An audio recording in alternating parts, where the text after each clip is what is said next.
Pen was still in my hand when my brother's wife started crying, not the quiet kind. The loud, performative kind that fills a room and makes everyone look. She grabbed my brother's arm and buried her face in his shoulder, and he looked over at me with an expression I can only describe as relief, so total it had forgotten to disguise itself as anything else. They were standing in the hallway outside my mother's estate attorney's office, and I had just handed the notary a signed copy of the inheritance disclaimer that effectively removed me from my mother's estate entirely. My brother Felix rubbed his wife's back in slow circles. His eyes were wet. I watched them for a moment. Then I looked down at my own hands. I want to explain what I was actually feeling in that moment, because it wasn't what it looked like. My mother was diagnosed with early-onset Alzheimer's in the spring of my 28th year. She was 61.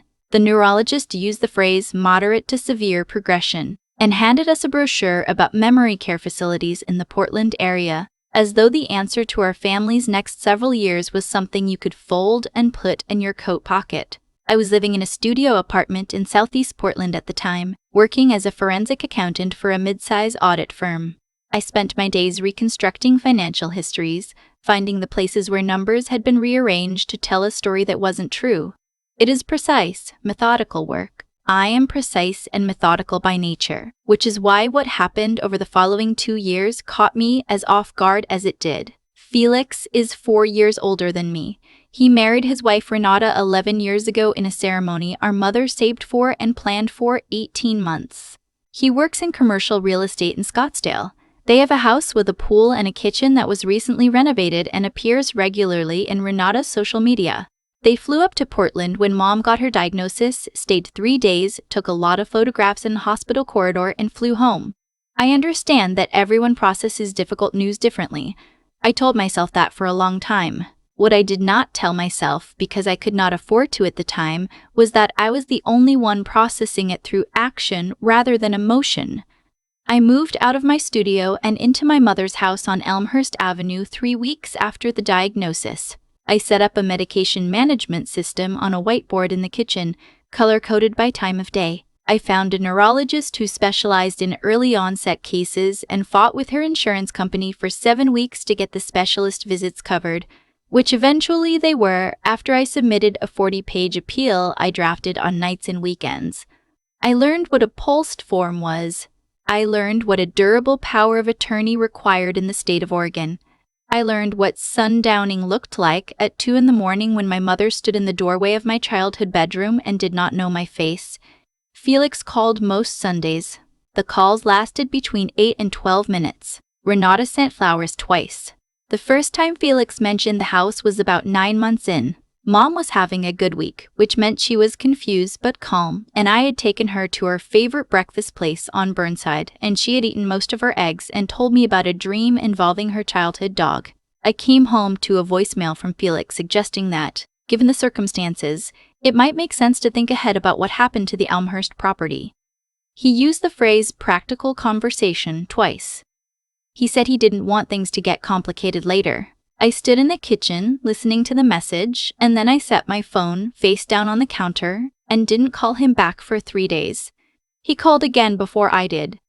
This time, he was more specific. He had spoken, he said, with a financial advisor friend of his in Scottsdale who had walked him through the estate implications and explained that Mom's long-term care costs could erode the property's value significantly if we weren't careful. He thought it might make sense for me to consider, given that I was already living there and had my own career and financial stability, signing over my portion of the inheritance to him so he could manage the asset properly. It was framed as efficiency. It was framed as practical. He used the phrase, "It would simplify things enormously." And I noticed that he never once said the word money and never once said the word mine. I said I would think about it and got off the phone. I want to be honest about what I felt then, because it matters for understanding what I did later. I felt something that took me a while to name correctly. It wasn't just anger. It was the specific kind of hurt that comes from watching someone you've known your entire life reveal, slowly and casually, that they have been calculating the distance between your usefulness and your expendability for quite some time. I had been useful. I was being encouraged to remain useful in a more permanent and legally binding way. I did not say any of this to Felix. I said I would think about it, and I meant it. I am a forensic accountant. I think carefully before I act. Over the following 3 months, the calls came with increasing frequency and increasing pressure. Renata began calling too, which she had not done since the early years of her marriage to Felix. She had a particular gift for deploying warmth as a negotiation tactic. She told me that she and Felix had been losing sleep over the situation. She told me how much they admired my dedication to Mom's care. She told me that they wanted to make sure, when this was all over, that I was protected too.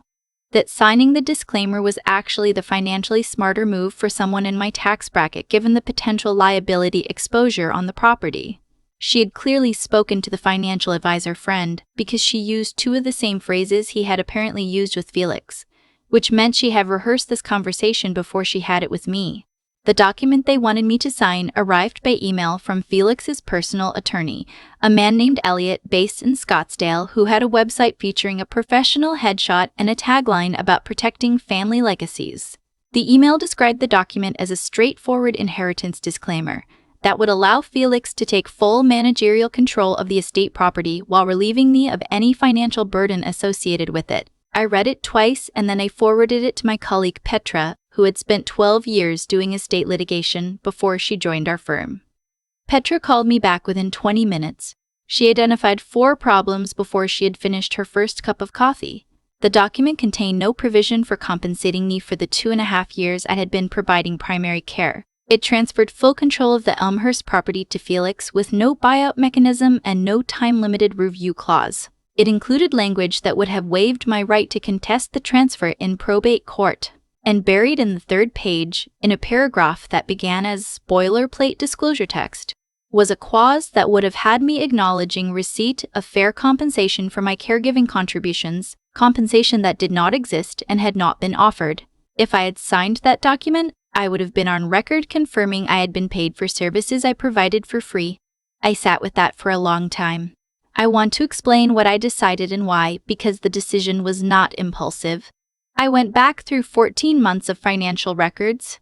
I documented every medical appointment I had attended. I pulled the insurance appeal records and attached the claim numbers. I created a spreadsheet because I am someone who creates spreadsheets that broke down the estimated market cost of the care services I had provided based on the Oregon Department of Human Services rate schedule for professional in-home care. I also pulled the Elmhurst Properties County Assessment records, which were publicly available, and compared them to the figures Felix had referenced in his voicemails, which were significantly different. Not slightly different. Significantly. The property had appreciated, not depreciated. I called a friend of mine named Juno who works in elder law in the Willamette Valley. I had dinner with her on a Tuesday evening at a Thai place on Division Street, and I brought a folder. She went through it page by page. And then she looked up at me and said, in the direct way that Juno has, that what had been described to me was not a practical family arrangement. She said the word fraud, quietly, as a clinical observation rather than an accusation. I drove home with the folder on the passenger seat and sat in the car in the driveway of my mother's house for a while. The light was on in the front room, which meant the night aide I had hired 3 months earlier was still up with Mom. I could see the television light moving through the curtain. I thought about all the Sunday calls that lasted 12 minutes. I thought about Renata's flowers. I thought about the clause on page 3 that would have put my signature next to a statement that was not true. And then I thought about what I do for a living, and I decided to do it. I purchased a small digital voice recorder at an electronics store on Powell the following afternoon. I am not a dramatic person by nature, and I want to be clear that buying this recorder did not feel cinematic. It felt like doing my job. I tested it twice in the parking lot before I drove home. I called Felix that evening and told him that I had reviewed the document and had some questions and wanted to talk it through in person before I made any decisions. He agreed immediately. He was flying up to Portland the following weekend anyway, he said, to check on things. He did not specify what things. We met on a Saturday at a coffee place on NW 23rd that I chose because it was quiet and the ambient noise was consistent, which matters for audio recording. I arrived first. I put the recorder in the front pocket of my jacket with the microphone facing out, a thing I had practiced at home to confirm the pickup quality. I ordered a coffee I didn't want and I waited. Felix arrived with Renata, which I had anticipated. They sat across from me and the conversation began the way these conversations do, with family warmth and concerned tones and the careful framing of things as being for my benefit. Felix explained again about the tax exposure. Renata talked about how they had consulted 2 attorneys now, and everyone agreed this was the cleanest path. Felix said the phrase, "simplify things," again, and I tracked it. Then I asked, with careful neutrality, what would happen if I chose not to sign. What happened next, I will relay accurately, because accuracy is the point. Felix told me that if I didn't sign, he would have no choice but to pursue reimbursement through the estate for costs he claimed he had contributed to our mother's care. I asked him to be specific about the amount. He named a figure. The figure was $47,000. I knew, because I had the records, that Felix had contributed 0 to our mother's care costs during the period he described. Not $47,000. Not $100. 0. When I said this quietly, he said that legal fees had a way of exceeding the original dispute amount and that it would be in everyone's interest for me to avoid that path. Renata added that she hoped I understood they were doing this because they loved me and didn't want to see me end up with nothing. She said the words, "end up with nothing," while describing a situation she was actively engineering. I noted this specific phrasing. I picked up my coffee and I asked a few more questions, and I made sure every answer was on the tape. The following Monday, I sat across from my mother's estate attorney, a woman named Dorothea who had been practicing in Portland for 30 years and who I had retained separately from the process Felix had been managing. I played her the recording. She listened to all of it without interrupting, and then she made 2 phone calls while I sat in her waiting room looking at a framed print of the Columbia River Gorge. When she came back in, she explained to me that what I had was sufficient documentation of attempted coercion and estate fraud, and that Oregon's estate law included provisions for exactly this kind of situation. She also told me something I had not known, which was that my mother's original estate documents, drafted before the diagnosis, included a no-contest clause with a coercion forfeiture provision that had been standard language for her original estate attorney who had, apparently, been thorough. Any beneficiary found to have used fraud or coercion against another beneficiary in connection with the estate would forfeit their claim. Automatically. Entirely. I sat with that for a moment. Then I asked Dorothea what she needed from me and we got to work. The signing meeting was scheduled for a Thursday morning. Felix had arranged it through Elliot's office, which was what we wanted. I arrived in a gray blazer and I was polite to everyone. Elliot had prepared the disclaimer document and it sat on the conference table the way documents sit when someone believes the outcome is already decided. Felix and Renata were there. Elliot stood near the window. I asked a few procedural questions that I already knew the answers to. I asked whether, if I signed, I would be forfeiting any right to seek compensation for the care contributions I had made over the past 2.5 years. Elliot answered that I would be, and then Felix confirmed this in fuller terms, stating clearly that any caregiving I had done had been a personal choice and not a financial arrangement. I let him finish. Then I picked up the pen and signed every page. I had uploaded the audio file and the financial documentation to the Oregon Judicial Department's electronic filing portal at 7:40 that morning, 2 hours before the meeting. I had forwarded a copy to Dorothea at 7:42. By the time the notary was stamping the last page, the filing was already in the system and Dorothea had already sent the certified copy of the coercion forfeiture notice to Elliot's office via fax and email simultaneously. She told me later that she had chosen fax specifically because it printed automatically and could not be filtered by an email spam system. Felix and Renata went to lunch after the signing. I know this because I watched them walk down the block from the building's lobby window toward a restaurant I recognized. They were walking close together, arms touching. I stood at the window for a moment, and then I went to get my car from the parking structure. Dorothea called me while I was on the Burnside Bridge. Felix's attorney had already called her office twice. The disclaimer, she explained, had been nullified on the grounds of documented coercive duress before the ink had technically dried. The coercion forfeiture provision in my mother's original estate documents had been triggered. Felix's inheritance claim was void. Elliot had received a referral to the Oregon State Bar's Professional Conduct Committee, which reviews cases involving attorney participation in fraudulent estate proceedings. I drove home to Elmhurst Avenue and sat in the kitchen for a while. I need to be honest about what I felt because I think this part is the part that usually gets left out of these stories. I didn't feel triumphant. I want to say that plainly because the story told quickly sounds like a victory, and I suppose technically it was. But that's not what it felt like sitting in my mother's kitchen at 11:30 in the morning with the whiteboard medication schedule still on the wall and the sound of the aide moving around upstairs. What I felt was something that I can only describe as a specific kind of grief.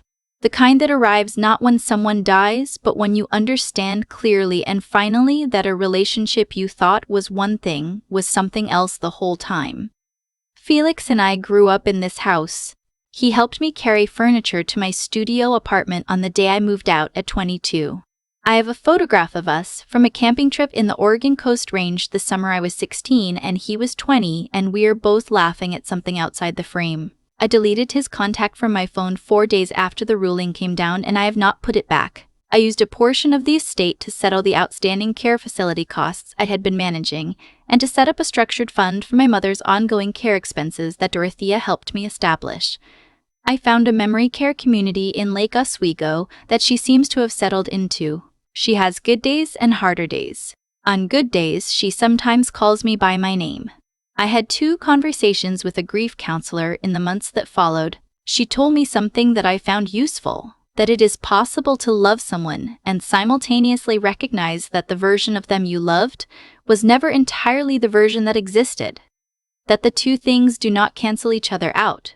I'm still working out what to do with that. What I keep returning to is a question I've been sitting with for longer than I've admitted. At what point does showing up for someone stop being love and start being an arrangement? I was in that house for 2.5 years. I missed promotions. I had a relationship end in part because of the time and emotional weight I was carrying.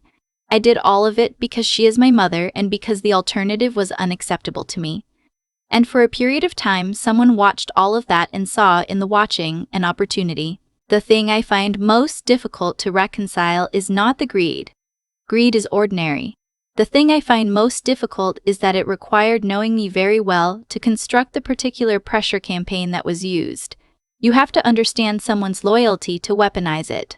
I still live on Elmhurst Avenue. I am finishing the updates to the 2nd bedroom. I bought a small table for the backyard and I have coffee there on mornings when the weather allows. Last week, a neighbor brought her dog by and the dog sat at my feet for a while and didn't want to leave. I let it stay until it was ready to go. I want to ask you something, and I mean it genuinely. If someone spent years learning the specific shape of your trust, not to protect it, but to figure out where it was softest and what it would take to get through, how long do you think it would take you to understand what was happening? And what would you do once you did? I've thought a lot about what actually set this whole thing in motion. Not the signing, not the recorder, not even the folder full of fabricated numbers that Felix's wife rehearsed her way through on a Sunday afternoon phone call. What set it in motion was a much quieter decision I made about 14 months before any of that happened, which was to show up. To move into that house on Elmhurst Avenue and update that whiteboard every morning and fight a 40-page insurance appeal on nights and weekends because someone had to. I didn't do it expecting reward. I did it because the alternative felt wrong in a way I couldn't talk myself out of. That choice and the discipline it required was ultimately what made everything else possible. You can't build documentation of care you didn't provide. You can't credibly refute a $47,000 fabricated figure if you don't already know every actual dollar that moved through that period. The work I had been doing all along became, in the end, the evidence. What I keep sitting with is that Felix and Renata didn't construct their plan in a vacuum. They constructed it around a specific understanding of who I am. They knew I was methodical. They believed that methodical people are predictable and that predictable people can be managed. What they missed is that being careful and being passive are not the same thing. I was careful the whole time. I was also paying attention the whole time. Those 2 things, operating together, were what they didn't account for. There's something that happens in families, I think, when one person consistently demonstrates that they can be relied on. The reliance becomes invisible. It stops being noticed as a choice and starts being treated as a given, the way you stop noticing a piece of furniture that's always been in the same corner. And once it becomes a given, it becomes something that can be planned around, leveraged, and eventually exploited. I don't say this with bitterness, because bitterness would require me to believe the situation was surprising, and it wasn't. Not once I understood it clearly. I say it because I think recognizing the mechanism is more useful than grieving the instance. Dorothea told me once, after the ruling came down, that the cases she sees most often are not the ones involving strangers. They're the ones involving people who had years of access to someone's trust, who knew exactly which words would land and which pressures would hold. That observation stayed with me. Trust is not a weakness, but deployed in the wrong direction, without the intelligence to notice when it's being mapped rather than honored, it becomes one. The combination that actually protects you is not cynicism, it's paying attention. It's being willing to look at what the numbers actually say, rather than what someone is performing about them. It's understanding that love and documentation are not opposites, that caring for someone and keeping clear records of that care can coexist in the same life without diminishing either. I'm not the same person I was when I moved into that house. I'm quieter in certain ways, more deliberate about where I extend trust. But I don't think that's loss exactly. I think it's what it looks like when you come through something without pretending it didn't cost you anything.